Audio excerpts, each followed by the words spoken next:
Ya, kita lanjutkan lagi pembahasan tentang review PTS ganjil ini. Sekarang nomor 6 sampai 10.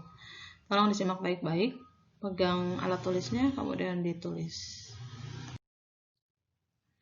Ini soal masih tentang gaya Coulomb ya, atau gaya listrik.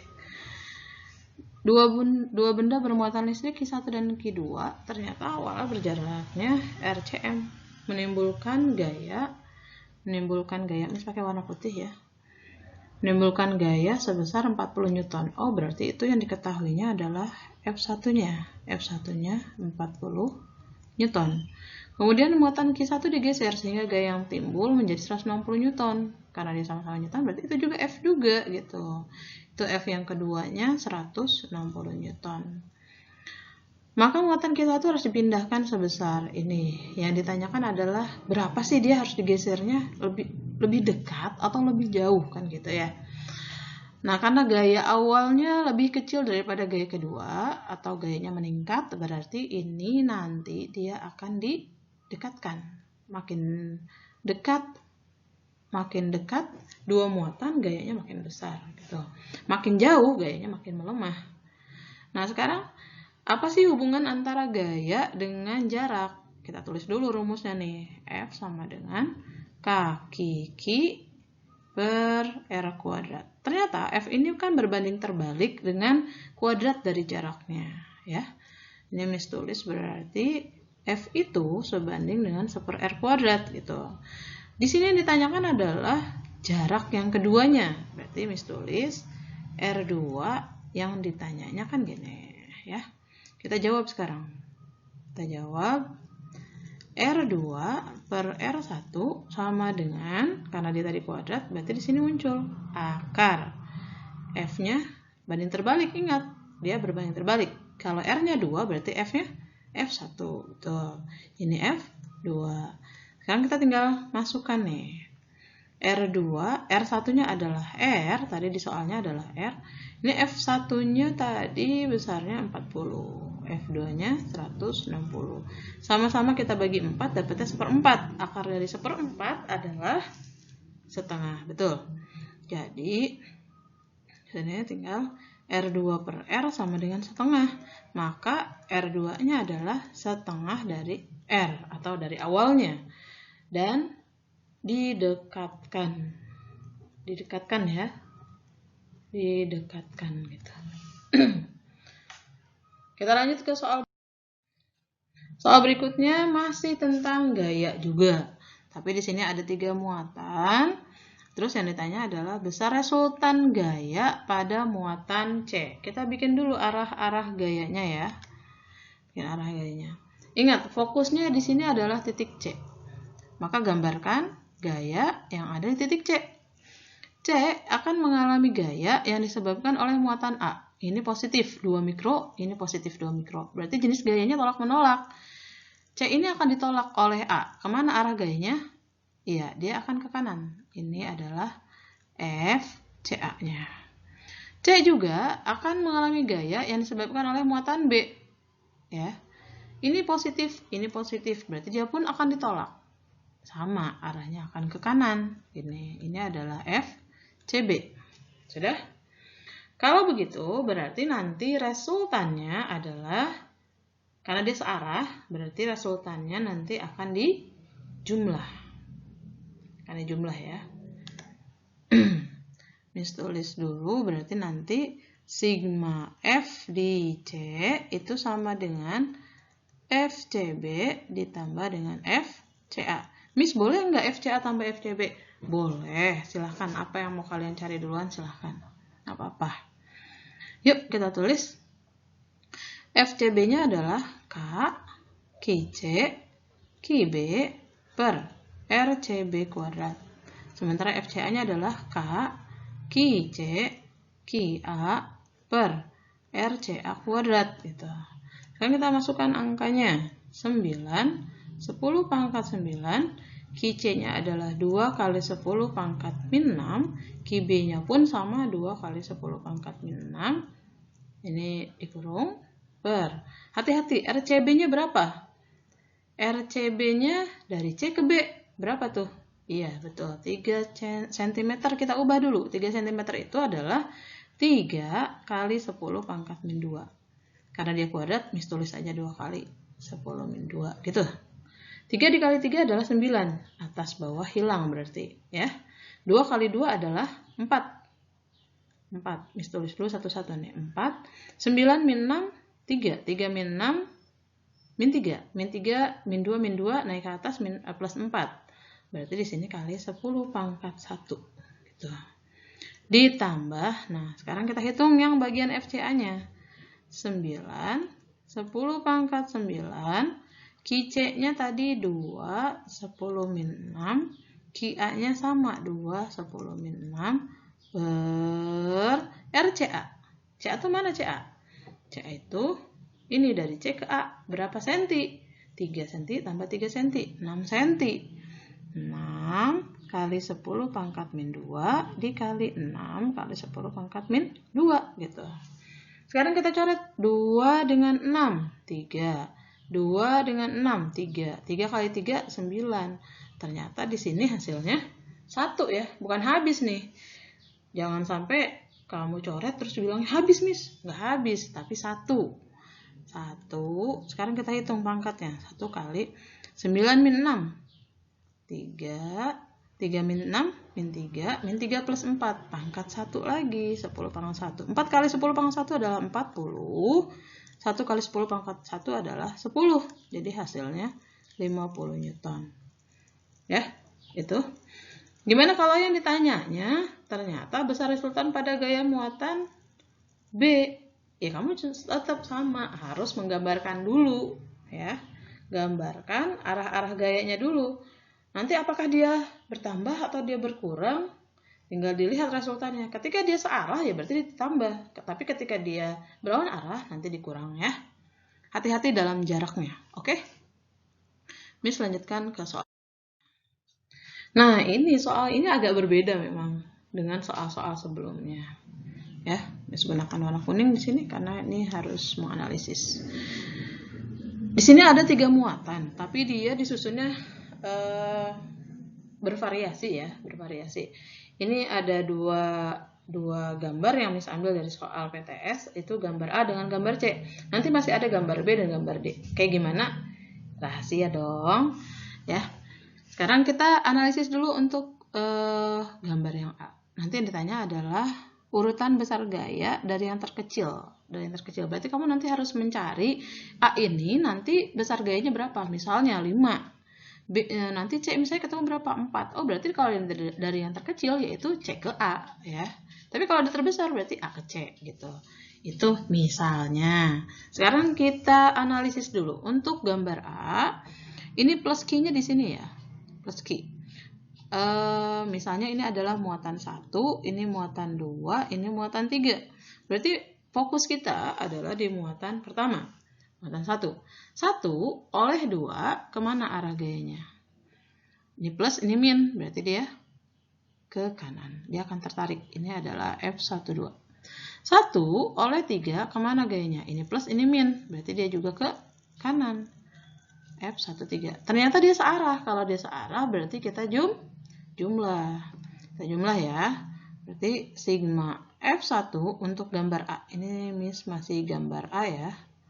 Gambar A. Nanti yang di sini kita gambar C. Ini gambar C. Nih, bagi dulu lahannya supaya nggak mepet-mepet. Gambar A, sigma F pada muatan 1 itu tadi F12 ditambah dengan F13. Nah, kalau F12 itu berarti K1 Q2 per R12 kuadrat. Tulis dulu nggak ya? Tulis dulu deh supaya nggak salah ya. K1 Q2 per R12 kuadrat. Di sini berarti K1 Q3 per R13 kuadrat gitu. Nggak usah kamu cari berapa sih Miss nilai K-nya, berapa Q-nya, nggak usah. Kita cukup variabelnya aja. Di sini tinggal Q1 sama Q2 kan sama-sama Q. Berarti sini Q kali Q per R12 mana? Ini R12. Besarnya D. Berarti di sini pun D kuadrat. Ditambah K Ki per R13 mana? Dari 1 ke 3 ada D, ada D. Ternyata R13 ini adalah 2D. 2D kuadrat. Tuh. Kalau misalnya disederhanakan ini berarti Ki kuadrat gitu ya. Ki kuadrat per D kuadrat. Yang ini 2D kuadrat berapa? 4. Berarti ini 1/4 Ki kuadrat per D kuadrat. 1 ditambah 1/4, ini anggap aja 1. Ini 1 ditambah 1/4. Berarti 1/4. 1/4 itu adalah 0,25. Ya. Ini berarti hasilnya 1,25 Ki kuadrat per D kuadrat. Ini untuk gambar yang A. Sekarang gambar yang C. Gambar yang C. Ini positif. Ini muatan 1. Ini muatan 1-nya. Ini muatan 2. Ini muatan 3. 1/3. Kemana arah gayanya? Ini positif, ini negatif. Tertarik dia. Maka ini adalah F13. 1/2. Kemana arah gayanya? Tertarik juga. Tarik-menarik. Ini berarti F12. Lihat. Ternyata mereka membentuk sudutnya 90. Ini berarti kita gunakan rumus kosinus gitu ya. Rumus kosinus. F13 berarti Ki1, Ki3 per R13 kuadrat. D kan. Ini Ki, ini Ki, ini D. Ini Ki, ini Ki, ini D. Berarti F13 itu akan sama dengan F12. Besarnya adalah Ki per D kuadrat. Atau Ki kuadrat per D kuadrat. Dan karena mereka sudutnya 90, ingat nggak? Kalau dia resultannya, misal ada A kuadrat tambah A kuadrat, maka hasilnya adalah A akar 2. Sehingga untuk F13 ini adalah A-nya ini nih, ini A-nya. Berarti kita tinggal tulis di sini berarti Ki kuadrat per D kuadrat akar 2. Akar 2 itu berapa besarnya? Akar 2 itu adalah 1,4. Berarti di sini tinggal kita tulis 1,4 Ki kuadrat per D kuadrat. Bandingkan nih, mana yang lebih besar? 1,4 atau 1,25? Ternyata lebih besar 1,4. Karena dia minta dari yang terkecil, nih soalnya dari yang terkecil. Hati-hati nanti Miss bolak-balik. Ada yang terkecil, ada yang terbesar. Berarti kamu cek dulu mana yang besar, mana yang kecil. Di soal ini yang diminta adalah dari yang terkecil, berarti Miss tinggal sebut. Berarti gambar A dulu, baru gambar C. Gitu ya. A dulu, baru C. Oke. Kita lanjutkan ke soal masih resultan, tapi kali ini adalah kuat medan listrik. Kuat medan listrik. Ingat di kuat medan listrik ini berarti kalau medan, suatu titik itu dianggap sebagai muatan uji. Sekarang kita bikin dulu arah-arah medannya. Arah medannya A oleh B. Ini muatannya negatif. Muatan uji itu negatif ya. Ini muatannya positif. Kalau dia gaya, dia akan tertarik ke sini. Tapi kalau medan berarti akan terdorong keluar sana. Ini adalah E oleh B. EB. Sekarang A oleh C, ini negatif, ini positif. Kalau gaya, A ini akan tertarik ke C. Tapi karena dia medan, berarti dia akan terdorong keluar. Ini adalah C. Ini sudutnya 90, berarti di sini pun 90. Tolak belakang. Tolak belakang berarti besarnya sama. Nah, dia 90. Ingat, kalau dia 90, pasti nanti ujung-ujungnya tinggal sigma E-nya, sigma E di A ini akan akar C kuadrat tambah EB kuadrat ya. Kenapa? Karena cos 90 0. Lihat lagi, muatannya sama nih 0,8 mikro. Jaraknya sama-sama 30 ya. Berarti nanti EC, maaf, Miss ganti dulu. Ini ganti dulu tulisannya ke warna putih aja kali ya. Warna putih. EC akan sama dengan EB. Kenapa? Karena muatannya sama besarnya, jaraknya juga sama. Kita langsung aja di sini tulis tinggal rumus E adalah kaki per R kuadrat gitu. K-nya berapa? K-nya 9 kali 10 pangkat 9. Q-nya adalah 0,8 mikro atau 8 kali 10 pangkat min 7. Karena 0,8 ya. Bagi dengan jaraknya adalah 30 cm. Yaitu 3 kali 10 pangkat min 1. Karena dia kuadrat, Miss tulis 2 kali. 3 kali 3, 9 nih. Habislah. Tinggal 8 kali 10, 9 min 7, 2. 2 tambah 2, 4. Pangkat 4. Nah, ini satuannya Newton per kolom. Resultannya, ingat, kalau dia sama besar, seperti tadi, tinggal A akar 2 kan. Berarti di sini EC-nya tinggal 8, 10 pangkat 4, akar 2 Newton per kolom. Paham ya? Satu slide lagi. Nah, ini soal tentang teori. Hati-hati dalam memilih optionnya ya. Untuk memperkecil kapasitas kapasitor. Kapasitas kapasitor itu adalah C. C rumusnya apa? K, E, A per D. K-nya apa? Bahannya. Ini bahan. E-nya apa? Permitivitas udara. Ini apa? Ini adalah luasnya. Ini adalah jarak antar keping. Jarak antar keping.